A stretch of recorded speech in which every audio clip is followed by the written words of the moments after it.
पढ़ो winding up की एक बार फिर से। Winding up as defined by Professor Gower is the process where a company's operation cease and its assets are managed for the benefits of its creditor and members. ठीक है, basically अगर मैं बोलूँ winding up simple है, dissolving of the company. Dissolve का मतलब आपके assets आप रिलीज़ कर दोगे, अपने डेट पे आउट कर दोगे, और उसके बाद जो बचेगा अपने जो भी आपके शेयर होल्डर्स हैं, मैनेजमेंट टीम है जिन्होंने पैसा लगा रखा है, उनको पैसे वापस कर दोगे। ठीक है, अब वाइंडिंग अप दो तरीके से होता है according to the company. Winding up by tribunal, winding voluntary winding up, या तो आप खुद जाके वॉलेंट्री वाइंडिंग अप कर रहे हो, ठीक है मैं कंपनी बंद करना चाहता हूँ, ये मेरे प्रोसीजर है कि इस वजह से बंद करना चाहता हूँ, या ट्रिब्यूनल बंद कर दे। ट्रिब्यूनल मीन्स कोर्ट वोट जो बने हुए हैं, ये बंद कर दे। अच्छा, क्या रीज़न होगा कि आप खुद से बंद कर रहे हो? दो हैं, winding up by tribunal court के द्वारा, वाइंडिंग और वॉलेंट्री वाइंडिंग अप। पहले मेरे को बताओ वॉलेंट्री वाइंडिंग अप कब होगा?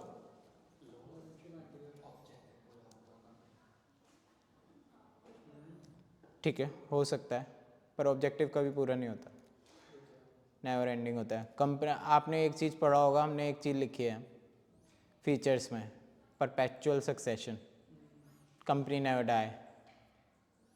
कोई कंपनी बंद करने के लिए नहीं खोलता कभी भी कि मेरा ये इतना ऑब्जेक्टिव है, ये पूरा हो जाएगा तो हो जाएगा। वाई? वॉलेंट्री वाइंडिंग अप कब होगा?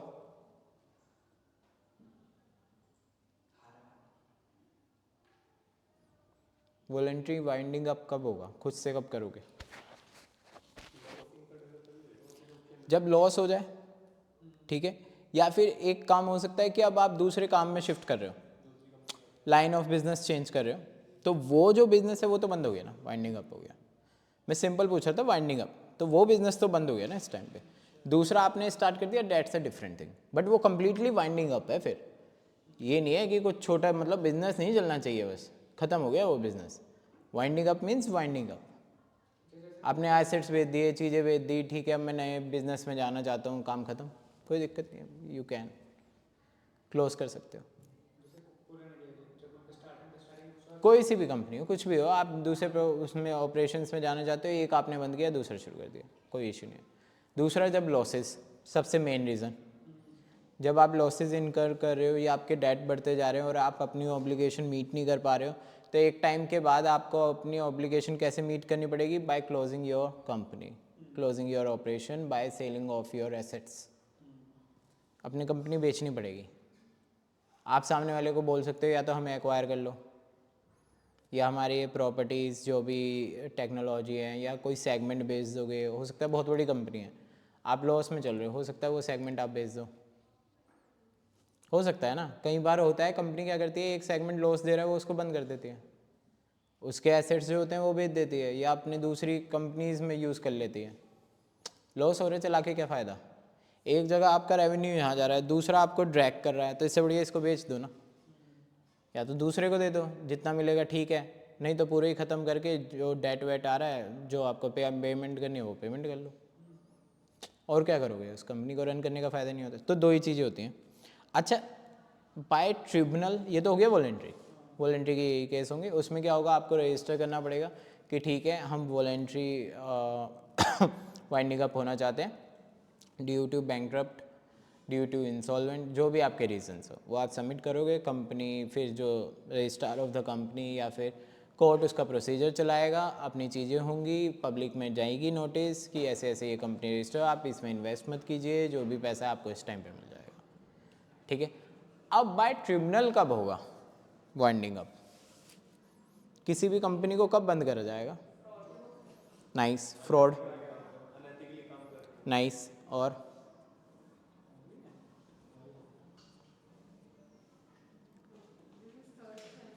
यस, फिफ्थ, यस, यस, कब कब होगा? अनलॉफुल हो रहा हो, फ्रॉड हो रहा हो, और दूसरा मैं कह रहा हूँ लॉफुल, अनलॉफुल, ठीक है, फ्रॉड, मिस रिप्रेजेंटेशन, ऑब्जेक्टिव के अगेंस्ट में काम कर रहे हो, बियॉन्ड द पावर जो हमने पढ़ा है, बियॉन्ड द पावर आप काम कर रहे हो। दूसरा, जो रूल्स एंड रेगुलेशन बनाए गए हैं एक इंडस्ट्री में जिसमें आप काम कर रहे हो, आप उनके अगेंस्ट काम कर रहे हो या उसको फॉलो नहीं कर रहे हो, तब भी आपको वाइंडिंग अप करा जा सकता है। Bye tribunal. वॉलंटरी क्यों होगा? और तुम तो मर्जी से करते ही जा रहे हो, सामने वाला रोकेगा ना। फॉर एग्जाम्पल जैसे इसमें लिखा हुआ है कि आप अपनी फाइनेंशियल स्टेटमेंट सबमिट नहीं करते हो, लास्ट 5 ईयर्स की आपने नहीं सबमिट करी है, तो आपको वाइंडिंग अप करा जा सकता है। ये रूल्स एंड रेगुलेशन। मैं कह रहा हूँ फ्रॉड नहीं कर रहे आप, मैं कह रहा हूँ मिस रिप्रेजेंटेशन नहीं कर रहे, कुछ इलीगल नहीं कर रहे, बट आप कंपनीज एक्ट के द्वारा बनाए गए या कोर्ट के द्वारा बनाए गए रूल्स एंड रेगुलेशन को फॉलो नहीं कर रहे हैं, वो इलीगल नहीं है, आप फॉलो नहीं कर रहे हैं उनको, तब भी आपको वाइंडिंग अप करा जा सकता है। क्लियर हो रहा है? क्लियर है? पॉइंट्स पढ़ो एक एक करके। वाइंडिंग अप बाय ट्रिब्यूनल्स के, by special resolution of the company, ठीक है। if the company acts against public order, licensee, warranty, etc. देखो सारी चीज़ें, कोई स्पेशल रेजोल्यूशन लिया है, ठीक है, by companies act against the public order, against में कर रही है, रजिस्ट्रार ऑफ कंपनी को लग रहा है ये पर्सन डिसऑनेस्ट कंडक्ट कर रहा है या फ्रॉडलेंट इन्फॉर्मेशन दी है, फाइनेंशियल स्टेटमेंट नहीं दे पाते आप 5 consecutive ईयर्स के, और if winding up is deemed fair and just by the tribunal, और वो उसके बाद जो कोर्ट प्रोसीडिंग चलती है, सब कुछ उसमें फाइंड करा जाता है कि सब कुछ ठीक है, तो वाइंडिंग अप हो जाएगी। सिंपल। क्लियर हो रहा है? क्लियर है?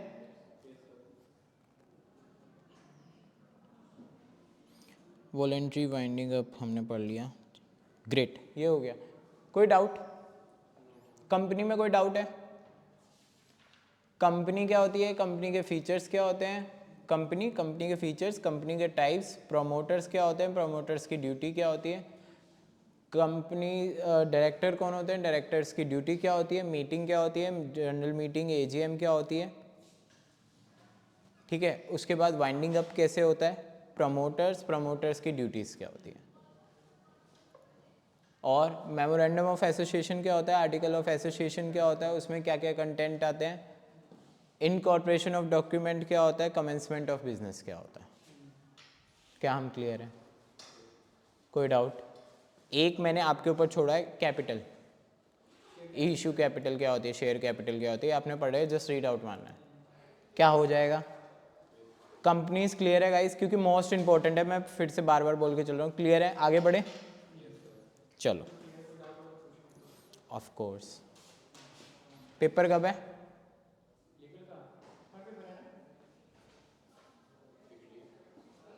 थर्ड पेपर तो है, डेट बताओ मेरे को। 20 के बाद, ओके ठीक है।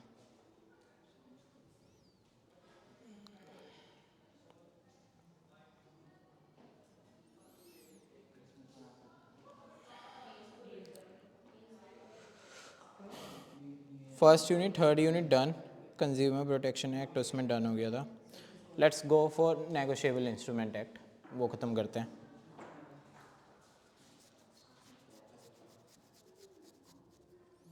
चलो, 112।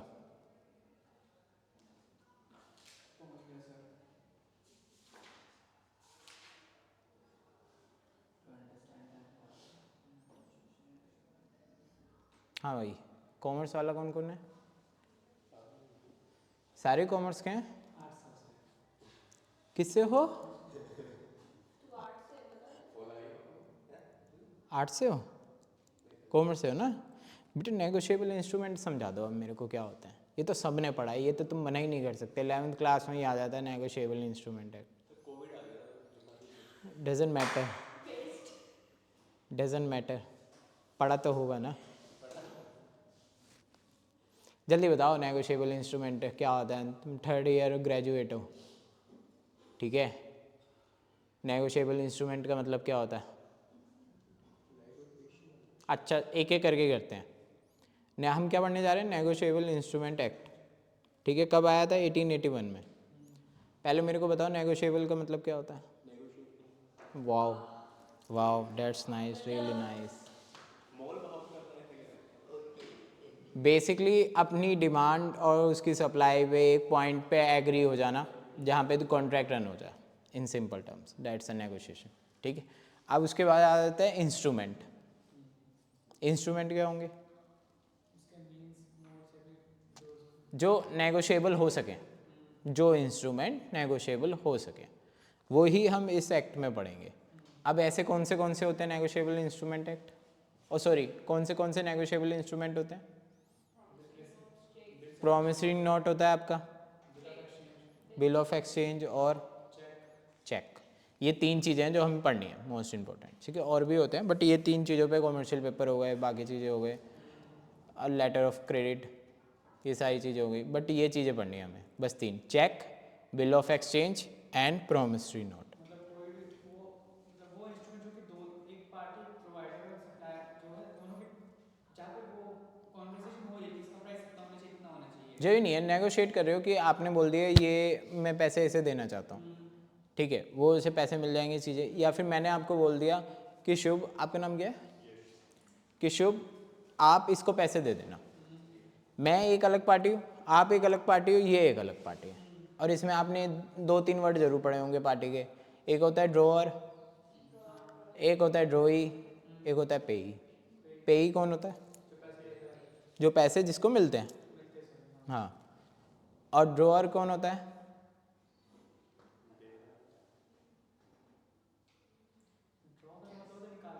ड्रॉअर जो कमांड दे रहा है कि आप इतने पैसे इसको दे देना। ड्रॉई जो पे करता है। I am a drawer, Shubh is drawee and Yash is payee, is as simple as that. Clear है?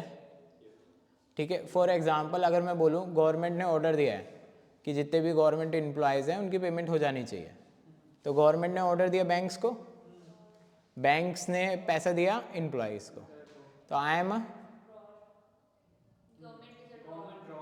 मैं गवर्नमेंट हूँ, शुभ बैंक है, यश एम्प्लॉय है तो मैं कौन हुआ? ड्रॉअर। शुभ कौन हुआ? यश कौन हुआ? पे। क्या ये चीज़ें क्लियर है? एंडोर्स माने क्या होता है? पहले मैं ये टर्म समझा दूं ताकि हम जल्दी से कंप्लीट कर लेंगे। एंडोर्स माने कि मेरे बिहाफ, आपका नाम क्या है? मनोज। कि मेरे बिहाफ पे मनोज पेमेंट लेगा या मेरे बिहाफ पे मनोज पेमेंट करेगा, मैंने एंडोर्स कर दिया अपना लेटर। जैसे पेई है, पेई ने कहा मैसेज भिजवा दिया एंडोर्समेंट का, किसको? ड्रॉई को, कि on my behalf Manoj will receive the payment and this is the endorsement letter. Endorser कौन होगा इसमें? जो एंडोर्स कर रहा है। यश। एंडोर्सी कौन होगा? जिसे मिल रहा है। तो अब पेई कौन हो जाएगा इन शॉर्ट? मनोज। ठीक है, क्लियर हुआ ये चीज कि जो पैसा पहले मैं आपको दे रहा था, आप यश को दे रहे थे, अब वो पैसा उसको जाएगा और उसके पास पूरा राइट है, वो जिसे चाहे एंडोर्स कर सकता है। एंडोर्समेंट क्लियर है? Simply transferring of your authority और rights to another person to take the payment on behalf और to make the payment on behalf. क्या हम ये टर्म्स क्लियर हो रही हैं? ठीक है, चलो अब समझ में आएगा।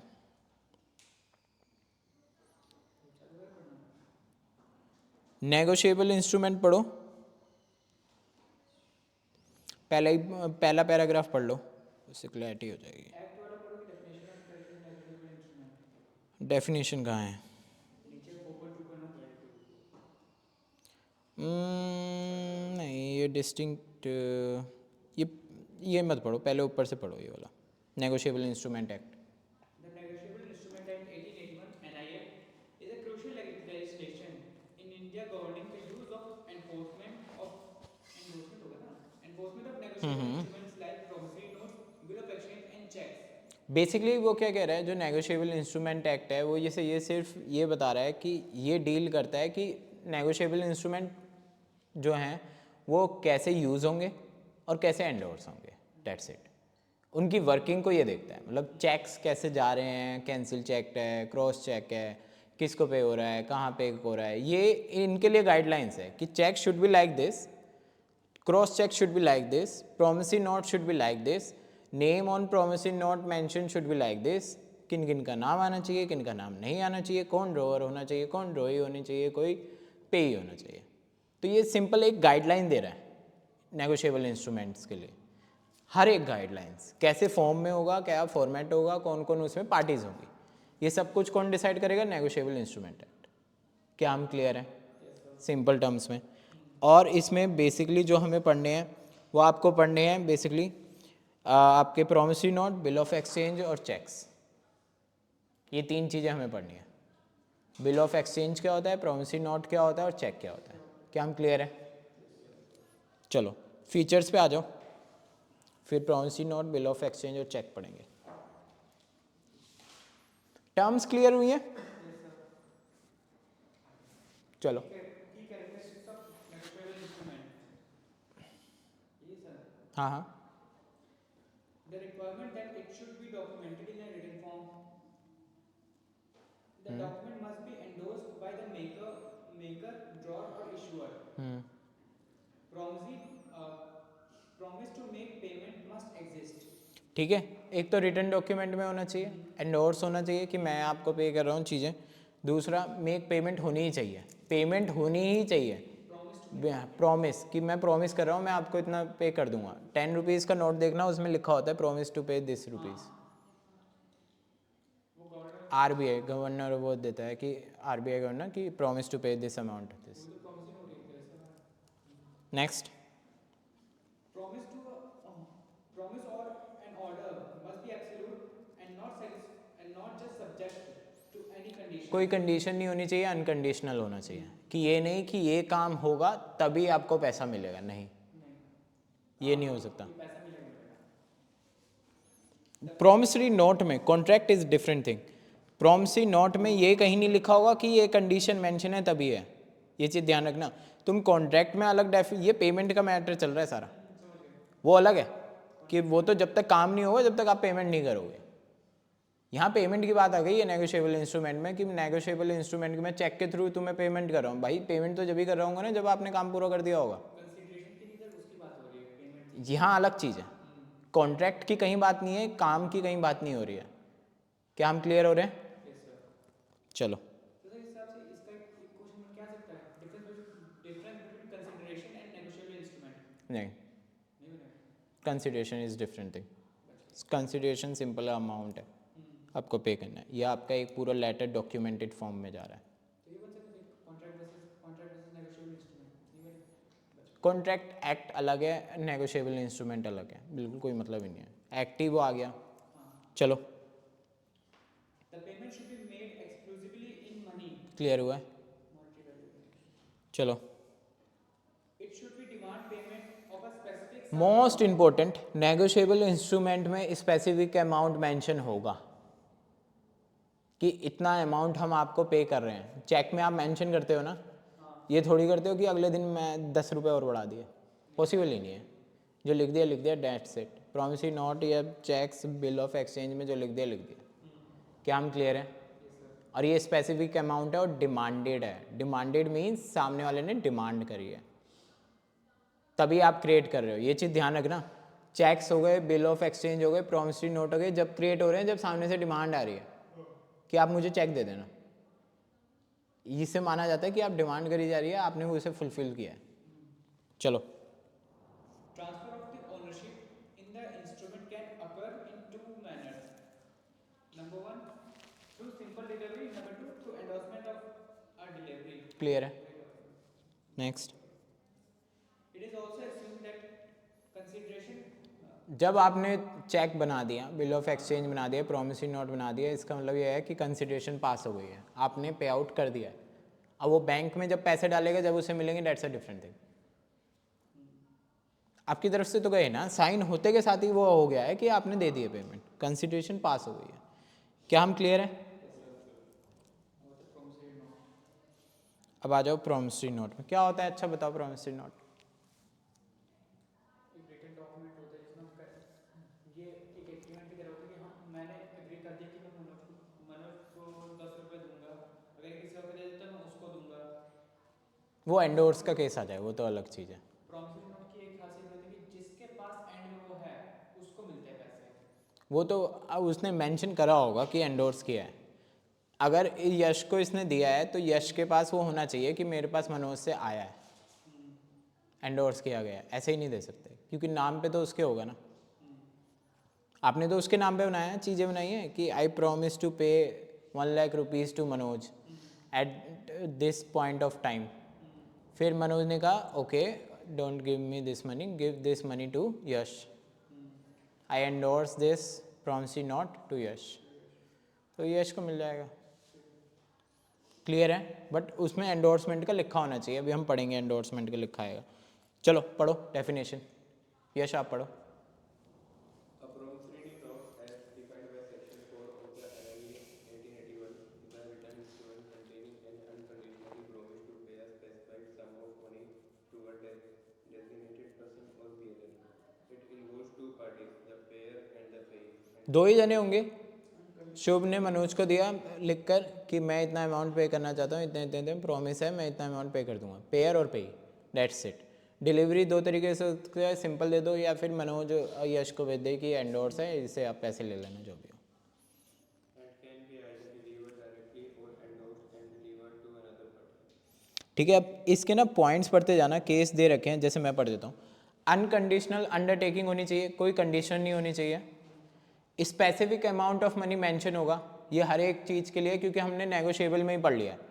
अच्छा एक चीज़ ध्यान रखना, अगर आप कभी फीचर्स भी भूल जाओ ना तो नेगोशिएबल के याद रखो, क्योंकि जो नेगोशिएबल इंस्ट्रूमेंट के फीचर हैं वही उसके टाइप्स के फीचर होंगे, वो तो हट ही नहीं सकते। अगर नेगोशिएबल इंस्ट्रूमेंट अनकंडीशनल है तो डेफिनेटली प्रॉमिस भी नॉट भी अनकंडीशनल होगा। स्पेसिफिक अमाउंट मेंशन होना चाहिए जी, स्पेसिफिक अमाउंट मेंशन होना चाहिए, पार्टीज के द्वारा होना चाहिए, एंडोर्समेंट होना चाहिए, वो सारी चीज़ें, प्रॉमिस होना चाहिए, प्रॉमिस है।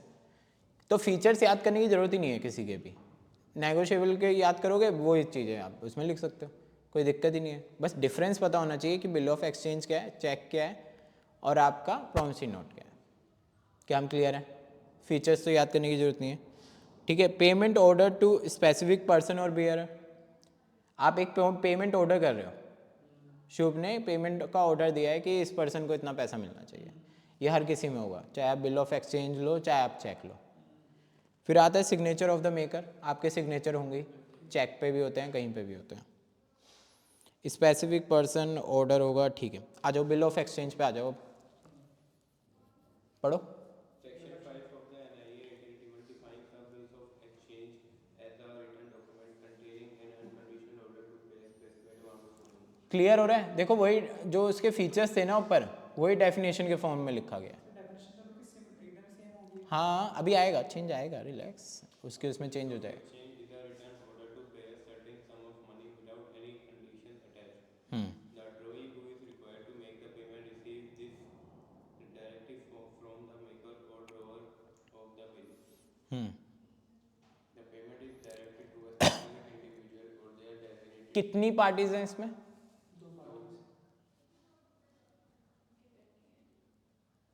ध्यान से पढ़ो सेकंड और थर्ड पॉइंट।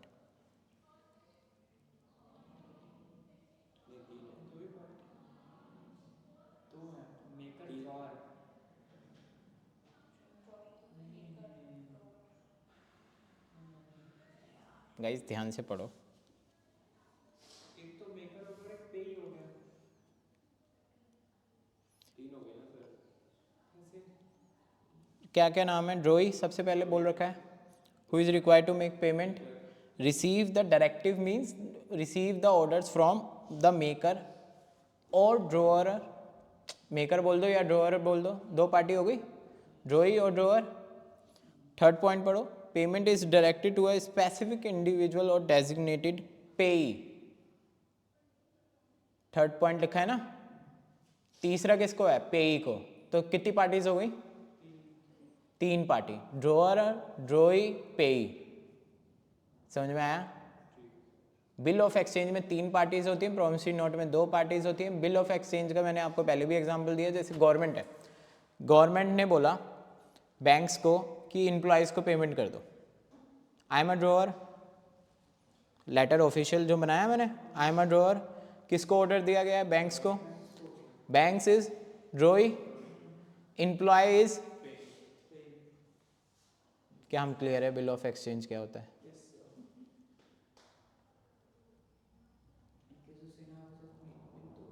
क्लियर है? चलो चेक पे आ जाओ। Section 6 of the NIA defines a check as a type of a bill of exchange payable on demand and it's just a type of bill of exchange. तो अब यहाँ पे आपकी और प्रॉब्लम खत्म हो गई। जो आपके जो बिल ऑफ एक्सचेंज के फीचर्स हैं या डिसएडवांटेज हैं वही चेक के फीचर्स और डिसएडवांटेज होंगे। क्लियर है? अच्छा, इसमें कितनी पार्टीज होंगी? एक पार्टी होगी। नहीं, इसमें 3 पार्टी होंगी। नहीं, इसमें 3 हो सकती है, अगर 3 होंगी। हो सकती हैं या होगी? नहीं, होगी या हो सकती हैं? सर होंगी, 3 होंगी। कैसे? चेक चेक है, चेक पता है सबको चेक क्या होता है। ठीक है, कितनी पार्टीज होंगी? अच्छा पहले ये बताओ, प्रॉमिसरी नोट में क्लियर है 2 हैं, पेयर पे ही। बिल ऑफ एक्सचेंज में क्लियर है 3 है। अब उसने क्या बोला, ये बिल ऑफ एक्सचेंज का टाइप है। उसने उसने पहले ही खत्म कर दिया ना, आपको सोचने की जरूरत ही नहीं है। उसने बोल दिया बिल ऑफ एक्सचेंज का टाइप है, और चेक में ऑलरेडी 3 पार्टीज होंगी। आई एम अ ड्रॉअर, मैंने चेक दिया, डायरेक्ट किसे कर रहा हूँ? अपने बैंक को। मेरा बैंक सपोज HDFC है, मैंने HDFC का चेक काटा, I am a drawer, drawee is HDFC, you are the payee जिसका नाम लिखा है। 3 पार्टी है। क्या हुआ? चलो क्लियर है? पढ़ो, खत्म करो। It also includes, It also includes electronic images of checks that have been truncated as well as checks in electronic form. ठीक है, या तो आप इलेक्ट्रॉनिक्स में या फिर आप फिजिकल फॉर्म में सबमिट कर सकते हो। सेकंड पैरा और पढ़ लो, क्लियर हो जाएगा। In a check, there are typically 3 parties involved: the payee, drawee, and drawer. The drawee bank is usually the one directed by the drawer to make the payment to the payee. Clear हुआ इससे? Yes, sir. Example clear है? Yes, sir. Parties हमने पढ़ ली, acceptors पे। अच्छा, अब next उस पे आओ जो लिखा हुआ है parties to the instrument. Drawer हमने पढ़ रखा है, एक्सेप्टर पढ़ रखा है, एक्सेप्टर फॉर वो पढ़, होल्डर पढ़ो, holder. Who is the holder? अच्छा एक मिनट, होल्डर होता कौन है? जिसके पास वो, जिसके हाथ में वो है, करंटली जो ओनरशिप है। जो इंस्ट्रूमेंट होल्ड करके रखा हुआ है, हाँ, जिसके पास किसी के पास भी है, होल्डर बोला है उसने, जिसके पास वो इंस्ट्रूमेंट है इस टाइम, दैट्स अ होल्डर। ऐसा होल्डर कौन होगा? जिसके जिसके पास वो है, या फिर जिसके पास वो अथॉरिटी है कि उससे पेमेंट ले सकता है वो? तो जिसके पास अथॉरिटी होगी उसके पास लेटर भी तो होगा। जिसके पास अथॉरिटी है कि वो पेमेंट ले सकता है, मान लो मैंने यश को एंडोर्स भी कर रखा है, तो लेटर तो यश के पास होगा ना, तभी तो वो पेमेंट ले पाएगा। मतलब वरना ना, इसमें ड्रॉअर होल्डर, ड्रॉअर जब तक होल्डर है जब तक उसने सबमिट नहीं किया, ड्रॉई को नहीं दिया। ड्रॉई के पास जब तक है जब तक उसके पास है, जब उसने पेई को दे दिया काम खत्म। क्लियर है? पेई ने आगे एंडोर्स कर दिया है, दैट्स अ डिफरेंट थिंग। फिर वो होल्डर नहीं रहा, फिर दूसरा होल्डर हो गया। क्या हम क्लियर हो रहे हैं? पढ़ो। It takes to holder, holder it is defined as any person entitled. Parties लिखे ना, उसमें होल्डर है लास्ट में। It is defined in section 8. It is defined as any person entitled in his own name to the possession thereof and to receive or recover the amount due shown from the parties. Basically जो जिसके पास last में holder है, जिसे payment receive करनी है, that's a holder. क्या हम clear है? अच्छा, एक बार होल्डर इन ड्यू कोर्स पढ़ो। The definition of holder in the due Who course for is given considering under become the section 11. possessor. This refers to any person who for consideration becomes the possessor of a promissory note, bill of exchange or check if payable to bearer, or the pay and endorser thereof is payable to order before the amount mentioned in it become payable, and without having sufficient cause to believe that any defect existed in the title of the person from the whom he derived. देखो, holder and holder in due course में ये difference होता है। Holder holder तो same है। Due course में होता है कि उसको कहीं से भी कुछ लेटर मिला है, चीज़ें मिली हैं, बट अभी पेमेंट स्पेसिफाइड नहीं है। ठीक है, उसमें क्या लिखा है लास्ट में? If payable to order before the amount mention in it become payable. ठीक है, कोई उसने वो नहीं करा without having sufficient cause to believe that any defect exist in the title of the person from whom he derived देखो यहाँ पे से मत पढ़ो, लास्ट में पढ़ो, लास्ट में समझ में आएगा, बिल्कुल लास्ट में जाओ। एंडोर्समेंट हो गया, लास्ट में आओ, एक वो दे रखा है, कहाँ गया, holder and holder in due course, एक लास्ट टॉपिक है बिल्कुल इसमें, हाँ चैप्टर का लास्ट टॉपिक है, पेज नंबर 126।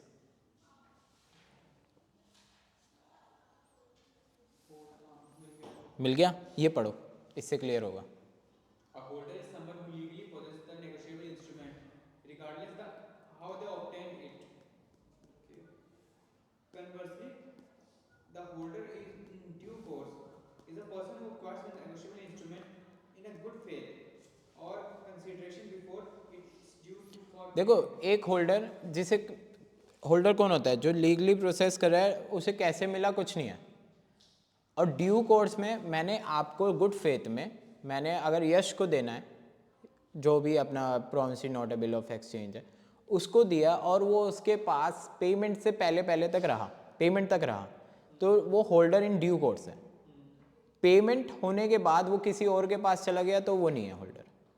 वो सिंपल ये कहता है ड्यू कोर्स, जब तक आप तक पेमेंट नहीं हुई है, चीज़ें नहीं हुई है, जिसके पास रह गया that's a holder in due course. Last में किसके पास है डजेंट मैटर, लास्ट में जिसके पास है वो होल्डर हो जाएगा, चीज़ें हो जाएगी। ड्यू कोर्स उस ड्यूरेशन में जिसके पास है that's a holder in due course, जो लास्ट में जिसके पास है वो होल्डर हो जाएगा।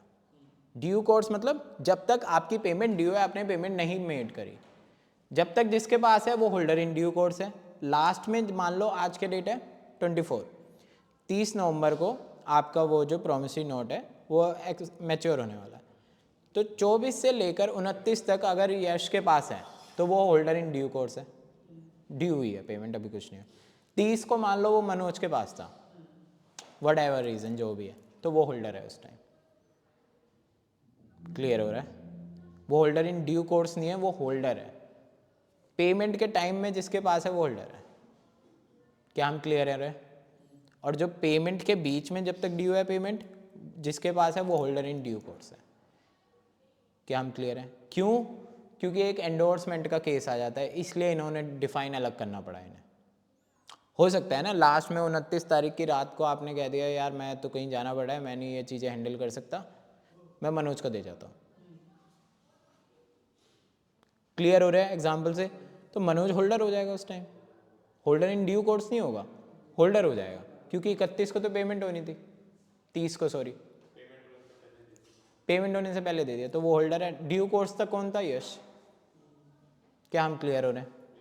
कोई doubt?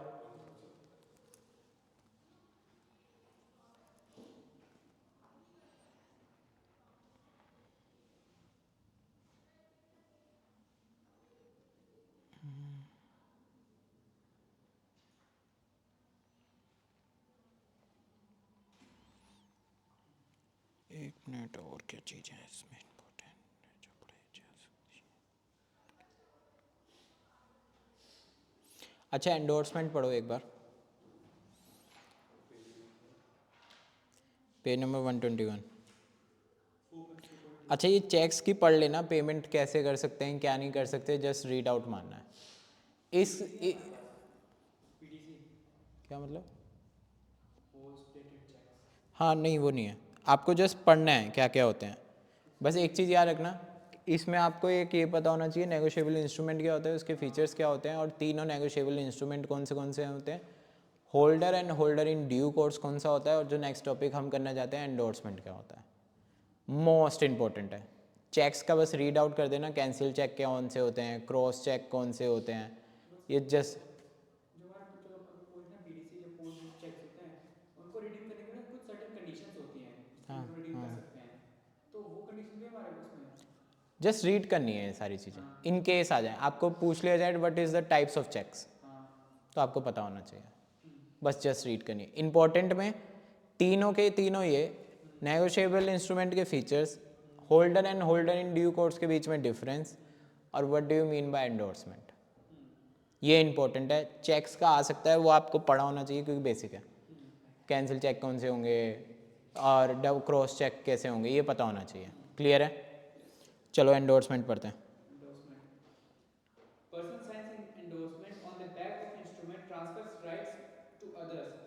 Section 15 states that endorser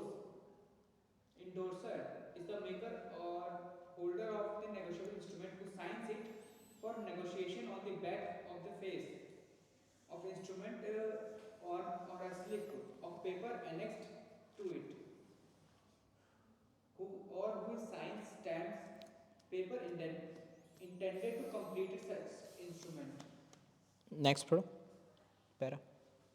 Thus, endorsement is the writing of person name on the face of back of instrument or slip paper attached to it. Negotiation. The instruments endorsed or endorsee are signer and recipient respectively. Clear हो रहा है. Endorsement में आप पीछे लिख दोगे कि मैं इसको एंडोर्स कर रहा हूँ, या एक स्लिप अटैच कर दोगे उसके साथ कि मैं इस बंदे को बेसिकली एंडोर्स कर रहा हूँ. एंडोर्सर कौन होगा?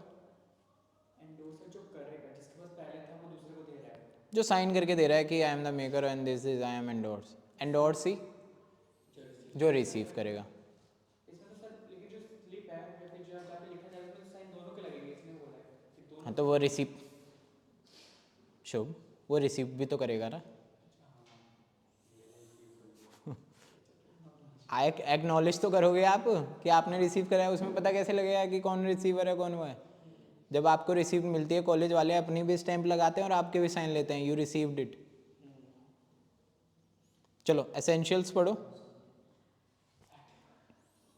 पढ़ो essentials. Essentials for valid endorsement. Number 1, must be an instrument or attached paper. Clear है. Number 2, endorser must sign it for negotiation process purpose. Purpose. Number 3, the instrument may include an endorser's signature and name. Endorser signature and name.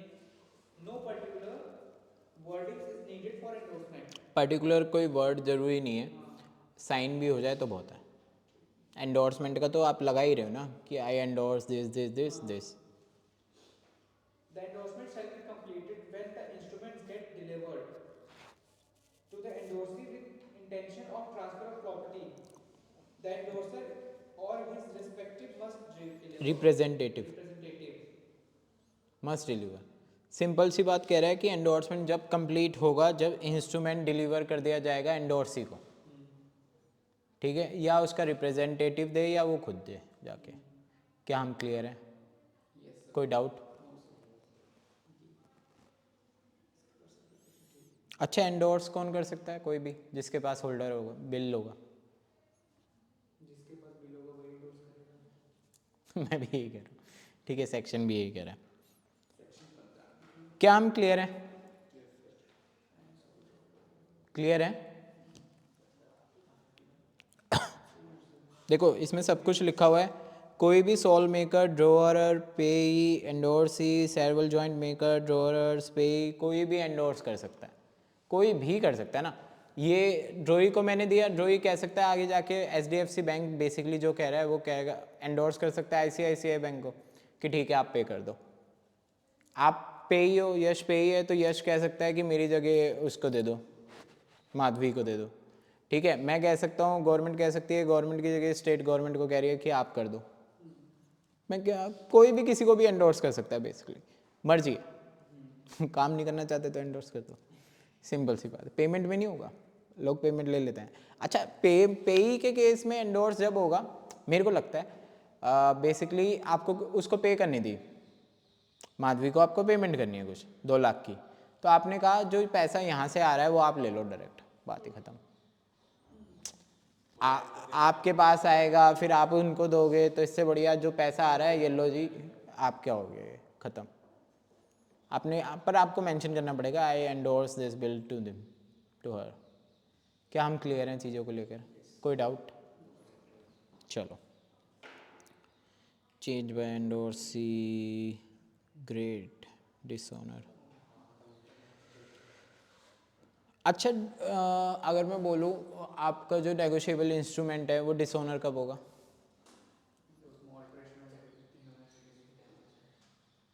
Dishonour कब होगा?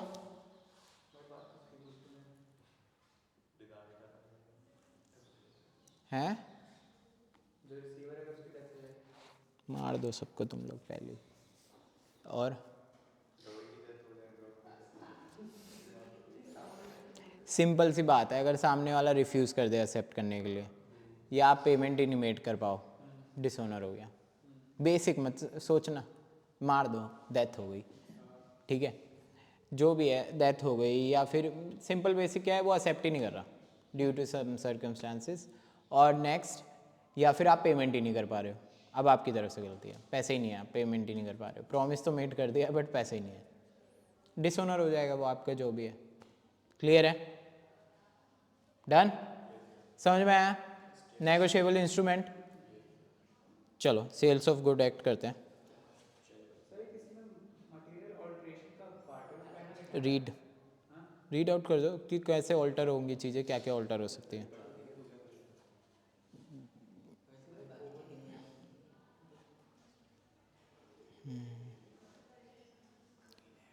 चलो भाई चलो,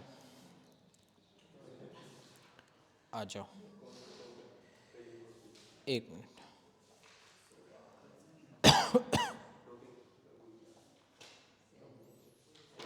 110 पे होगा, 100 पे होगा।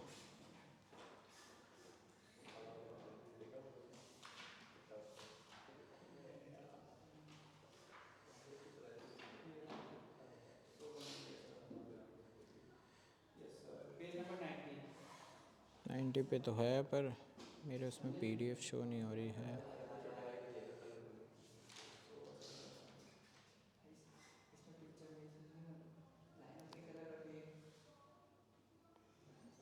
ओके ठीक है। अच्छा गाइज, हम कंडीशन ऑफ वारंटी हो गए थे, कुछ कह रहे हो? तो हमने कंडीशन ऑफ वारंटी तक तो कर लिया था ख़त्म।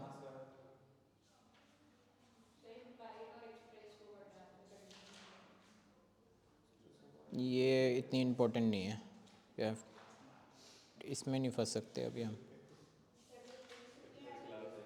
क्या? कंडीशन ऑफ वारंटी में आएगा, एक्सप्रेस और इम्प्लाइड में। देखो एक्सप्रेस और इम्प्लाइड पता होना चाहिए, उससे बना के लिख सकते हो, क्योंकि अभी नहीं फंस सकते, कल इसमें, कल या परसों में देख लेंगे जब एक्स्ट्रा क्लास में वो करेंगे। अभी इसमें फंस नहीं सकते, अभी पहले वो चीज़ें ख़त्म करनी है। चलो इसमें आओ 3.6, ये आपने वर्ड पढ़ रखा है, कविटा एम्प्टर क्या होता है? क्या तो ये भी नहीं पढ़ रखा हमने। कह रहा नहीं बेटा, सबसे पहले जब बिजनेस स्टडी करते हो ना, सबसे पहले यही चीज़ पढ़ाई जाती है, let the buyer be aware. क्या?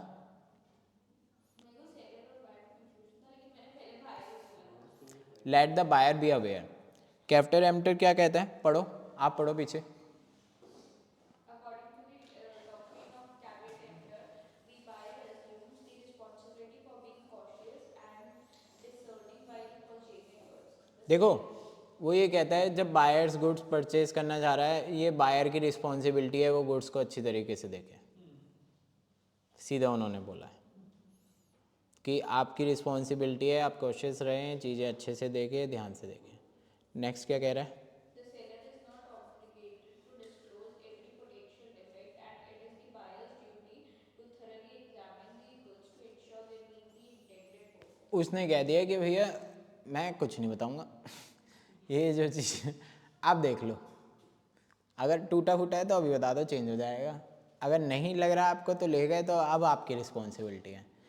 जैसे ही आप शॉप से बाहर निकलते हो ना, then that's your assets and then you are responsible. Car निकलते के साथ ही ठुक गई, ओनर को नहीं और मतलब शोरूम वालों को नहीं पड़ी नहीं है, शोरूम से निकलते के साथ ही 1 लाख रुपए कम हो गए हैं, 50,000 रुपये कम हो गए तुम्हारे निकलते के साथ ही, वैल्यू घट जाती है एकदम ही, ठीक है। और जाते के साथ ही तुमने ठोक दी तो वो ठुक गई, अब वो इंश्योरेंस में काउंट होगा। तुम ये सोचो जी कार वो चेंज करके दे देंगे तुम्हें, कतई नहीं देंगे, उनका कोई मतलब नहीं होता जैसे तुम पार कर जाते हो ठीक है। अब सर्विस में देखेंगे जो भी चीज़ें होंगी। सर कभी ऐसा भी वहाँ से जब वो शोरूम से निकाल रहे हैं। बिल्कुल डीप में नहीं जाना हर चीज़ में निकाल लिया फिर क्या करोगे? हैं? निकाल लिया फिर? क्या शोरूम में ठोक दी? शोरूम में कहीं बहुत ही बढ़िया, चलो। उनकी गलती नहीं है, जैसे ही आपने पेमेंट करी आपको ओनरशिप ट्रांसफ़र हुई, डन हो गया है। सर्विस में देखेंगे अब तुम्हें, तुम आओ सर्विस लेके। चलो पढ़ो, आगे पढ़ो। Buyer's responsibility. The core principle is that the buyer bears the responsibility for the choices made during the purchase. ठीक है, बाय पॉइंट्स पढ़ लो, पॉइंट से क्लियर हो जाएगा। बायर्स की रिस्पॉन्सिबिलिटी है जैसे ही आपने गुड्स चूज़ किया। Next, Examination requirement. बायर्स को बोला जाता है जैसे कार आपको दी जा रही है तो आपको पहले बोला जाएगा कि आप जाके इसे टेस्ट ड्राइव कर लो, कहीं पे कोई दिक्कत लगती है आप बता सकते हो, तब चेंज हो जाएगा। एक बार लेने के बाद, टेस्ट ड्राइव लेने के बाद, चीज़ें करने के बाद आपने बोला और पेमेंट हो गई, सब कुछ है, फिर नहीं होगी दिक्कत, फिर दिक्कत है। आपको जब बोला गया है ना टेस्ट ड्राइव ले लो, आप सारी चीज़ें देख लो, पूरी कार ऊपर से नीचे आपको दिखाई जाती है, आपको अच्छी लग रही है तो ठीक है, done. Next, Limitations on seller liability. ठीक है, सेलर्स पे लाइबिलिटी कम हो जाती है। Next, Buyer's accountability of for choices. भैया भाई ने जो चॉइस करी है वो उसके खुद जिम्मेदार है, सवारी अपने सामान के खुद जिम्मेदार है, जो भी इसका सामान है। Next, Implications. Urge to exercise. अच्छा, अब नेक्स्ट चीज़ पढ़ो, मोस्ट इम्पोर्टेंट। अच्छा मेरे को ये चीज़ बताओ, पहले इम्प्लीकेशन का पॉइंट पढ़ दो एक बार। The doctrine of carried interest sets a framework where buyers are urged to exercise diligence and prudence in their purchases. It acknowledges that sellers are not obligated to disclose every detail.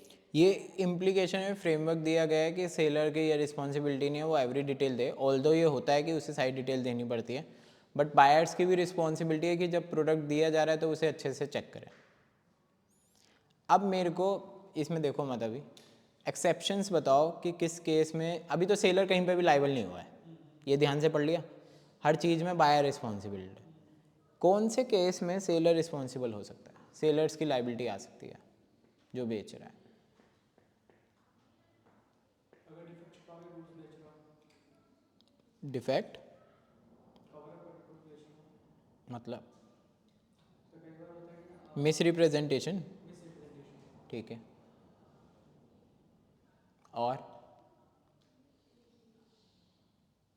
और कैसे हो सकता है कि seller liable हो जाए, buyer नहीं? Focus information present ना कर रहा हूँ अपने गुड्स की। और गाइस सिंपल सी बात है, देखो बेसिक चीज़ें होती हैं, जब वो मिस रिप्रेजेंटेशन कर रहा हो, आपने कुछ नहीं बताया, डेट्स अ डिफरेंट थिंग। आपने मिस रिप्रेजेंटेशन गलत कर दिया, मतलब कुछ और बताना चाहिए था, बता कुछ और दिया, या आपने कुछ और वे में समझाया है, वहाँ अब आपकी गलती है। आपने बताया ये प्रोडक्ट ऐसे ऐसे काम करती है, इतना इतना काम कर देगी, और जबकि वो प्रोडक्ट की इतनी कैलिबर ही नहीं है या उस प्रोडक्ट की इतनी कैपेसिटी ही नहीं है, देन यू आर रॉन्ग। आपने कुछ नहीं बताया, डेट्स अ गुड, बट आपने कुछ गलत बताया, डेट्स रॉन्ग। क्लियर हो रहा है?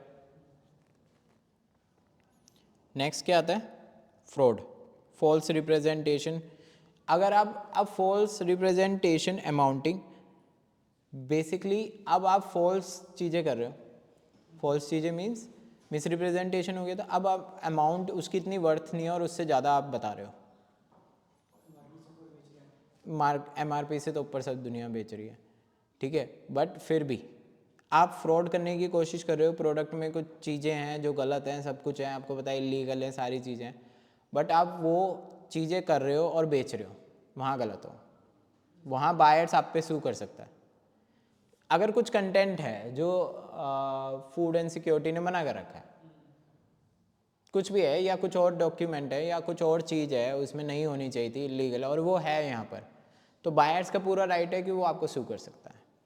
उस केस में सेलर लाइबल होगा हर, इसमें आप ये नहीं कह सकते कि भैया आपने तो ले ली थी अब ये चीज़ नहीं होगी, नहीं, अगर वो चीज़ इलीगल है, मिस रिप्रेजेंटेशन है, तो डेफिनेटली आपको सू करा जा सकता है। क्लियर हो रहा है? Active concealment of defects. अगर आपको डिफेक्ट्स पता थे, एक होते हैं कि आपने चीज़ नहीं बताई, एक आपको डिफेक्ट्स पता है, आपने जानबूझ के छुपाने की कोशिश करी है प्रॉफिट कमाने के मकसद से, तो डेट्स रॉन्ग। ये तो कंपनीज करती ही हैं, डिफेक्ट नहीं होता कंपनीज के प्रोडक्ट में। टाटा की आप कार उठा लो, टाटा का इंजन खराब है, पर वो बेचने के लिए ये नहीं कहेगी कि इधर ले लो कार ले लो, वो ख़राब चीज़ नहीं बेच सकते।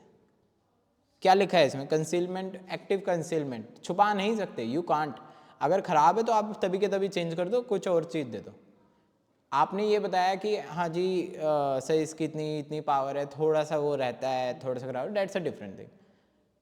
ठीक है, वो बायर टेस्ट करेगा, वो बायर की हेडेक है कि भाई इसकी एवरेज इतनी देती है, आपने बोल दिया। अब बायर ने टेस्ट किया, 1-2 ऊपर आई, उसमें आप कुछ नहीं कर सकते, वो बायर रिस्पॉन्सिबल है क्योंकि आपने चेक करवा के दी थी। बट आपका इंजन खराब था, आपने उसे फिर भी बेच दिया, वहाँ आप गलत हो, वहाँ वो आपको सू कर सकता है। क्यों वारंटी और गारंटी आती है स्टार्टिंग में? भाई अब मैंने 1000 प्रोडक्ट बना रहा हूँ, हो सकता है किसी में गलती रह गई हो सकता है ना, इंसान ही तो है, हो सकता है कि किसी में गलती रह गई हो मशीन में, तो कुछ खराबी होगी तो वो वापस हो जाएगा गारंटी में, कंपनी का नाम भी नहीं जाएगा, कुछ खराब होगा।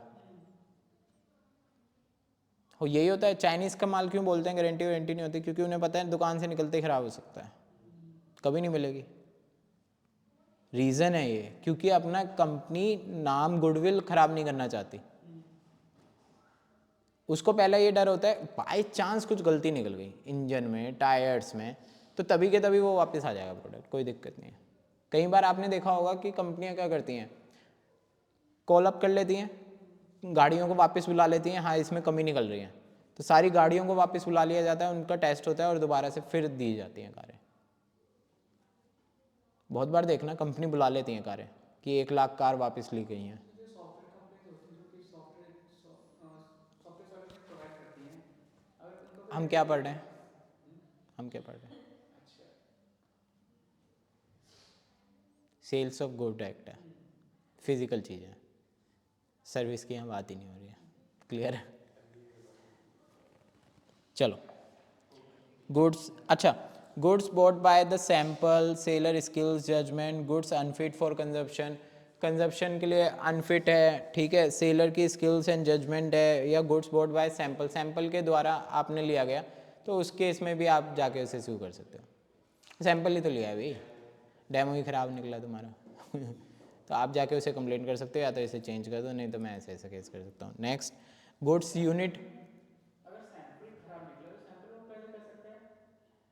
अरे सैंपल आपने कंज्यूम किया, चीज़ें आपको ठीक नहीं लगी तो आप बोल सकते हो ना, जैसे लास्ट में लिखा तो है गुड्स अनफिट फॉर कंजप्शन, कोई इसमें कंटेंट है वो अनफिट है, बायर्स ने नहीं पढ़ा, इसमें बायर की गलती नहीं है, सेलर की गलती है कि भैया तुमने वो कंटेंट ही क्यों डाला जो बॉडी के लिए अनफिट है।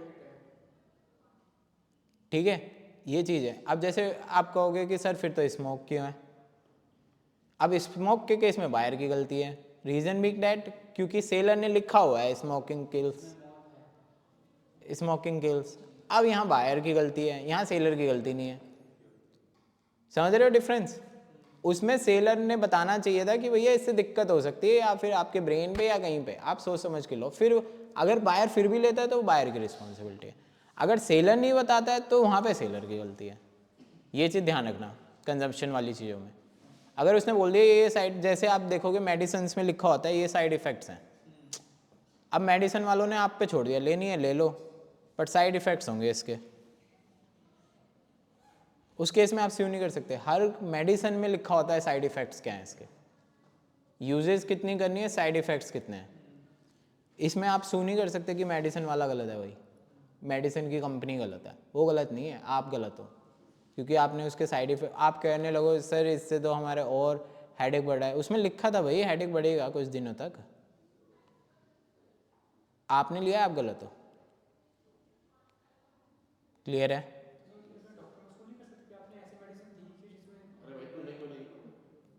आपने ली क्यों? आपने बोला हेडेक है, डॉक्टर ने बोला भैया इसमें दर्द रहेगा, फिर भी आप कह रहे हो नहीं, मेरे कुछ होता है ना कि नहीं यार मेरे को तो सिर में दर्द खत्म करना है किसी भी हाल में, आपने ले ली। अब भाई आप कंप्लेंट नहीं कर सकते फिर उस केस में, हाँ मत खाओ, खराब है, कोई फोर्स थोड़ी कर रहा है तुम्हें किसी भी चीज़ के लिए, इट्स अप टू यू। चलो नेक्स्ट टॉपिक पे आओ, rights of an unpaid seller and buyer. देखो इसमें यही सबसे इम्पोर्टेंट है। एक तो सेल्स ऑफ गुड्स एक्ट क्या होता है, कंडीशन क्या होता है, वारंटी क्या होती है, और ये कविटा एम्प्टर क्या होता है, ठीक है, इसकी क्या क्या एक्सेप्शंस हैं जो हमने पढ़ी हैं। Rights of unpaid seller and buyer, ये एक नेक्स्ट टॉपिक है जो इसमें आता है। क्लियर हो रहा है? चलो ये ऑलमोस्ट शायद इसका लास्ट ही होना चाहिए, if I am not wrong. Oh yes, finally somehow we manage to finish it. एक रह जाएगा बस, आरटीआई और आईटी एक्ट। कोई बात नहीं, उसे भी उसमें निपटा लेंगे जब रिवीजन करेंगे। चलो इतना तो बहुत है, इतने में तुम अब 90 में से 50-60 तो निकाल सकते हो यहाँ से तो आराम से हैं। चलो लास्ट टॉपिक रह गया, चलो ख़त्म करते हैं। Unpaid seller against the goods. पढ़ो, ख़त्म करो guys. Right of land possession.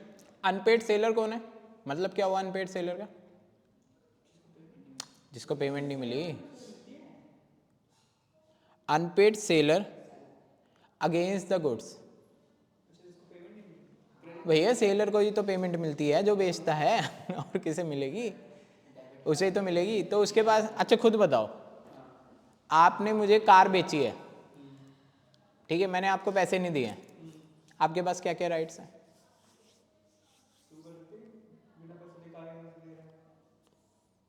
चलो ठीक है, मान लिया। और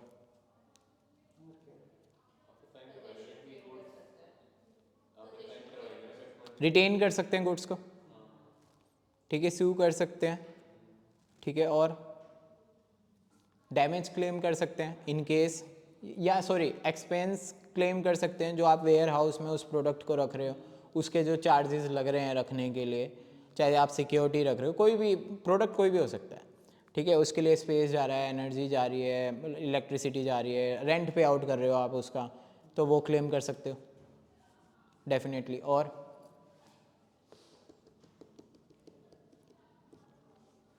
एक और केस आता है, इन केस शिपमेंट हो रही है,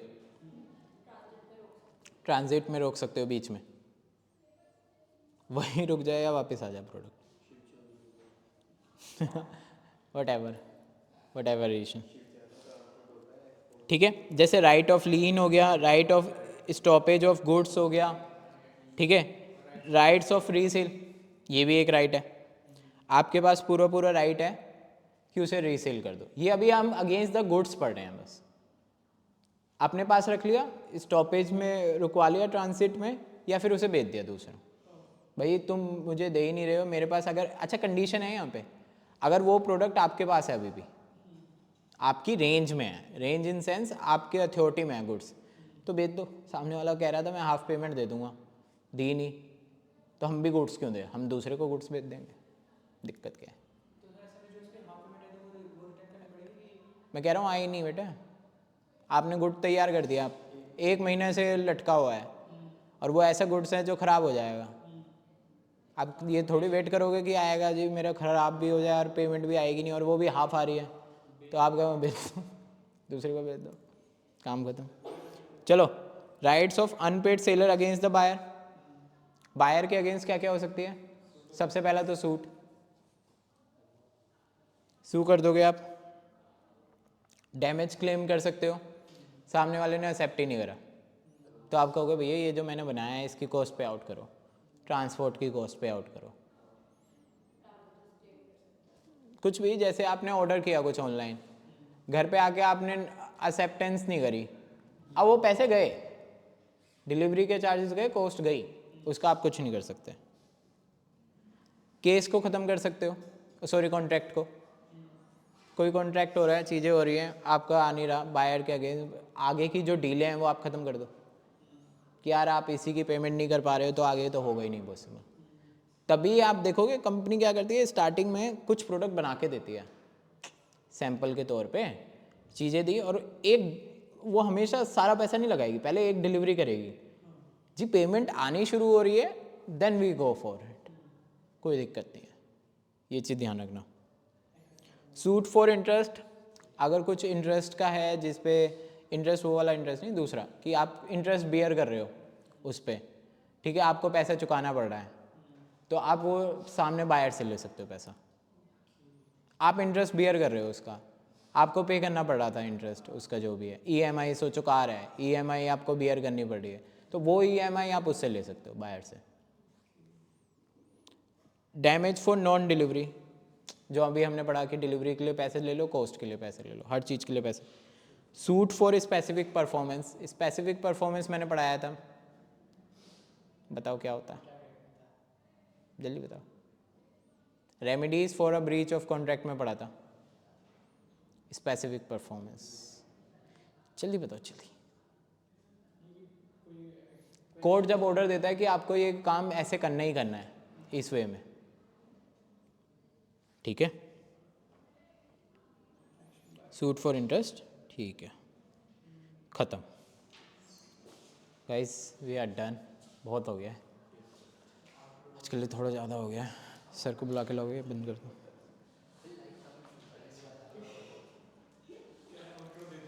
क्लियर हुआ? Negotiable instrument act, sale of goods act, companies act. अच्छा, सबसे पहले एक तो अपने उसमें फर्स्ट यूनिट हो गई आपकी, और थर्ड यूनिट हो गई, ये सबसे पहले करनी है, ठीक है। उसके बाद sales of goods act, negotiable instrument act, last में लास्ट वाली यूनिट उठानी है, क्योंकि वो आप रीड आउट मारोगे तब भी हो जाएगी। सबसे पहले कॉन्ट्रैक्ट एक्ट, कॉन्ट्रैक्ट और स्पेशल कॉन्ट्रैक्ट उठे, फिर कंपनी LLP निपटाओ, उसके बाद sales of goods act, negotiable instrument act, उसके बाद फोर्थ यूनिट, क्योंकि फोर्थ यूनिट ऐसी है कि आप 1-2 घंटे भी पढ़ने बैठोगे तब भी हो जाएगा, वही वही वही वही, ठीक है, डन, क्लियर है गाइस?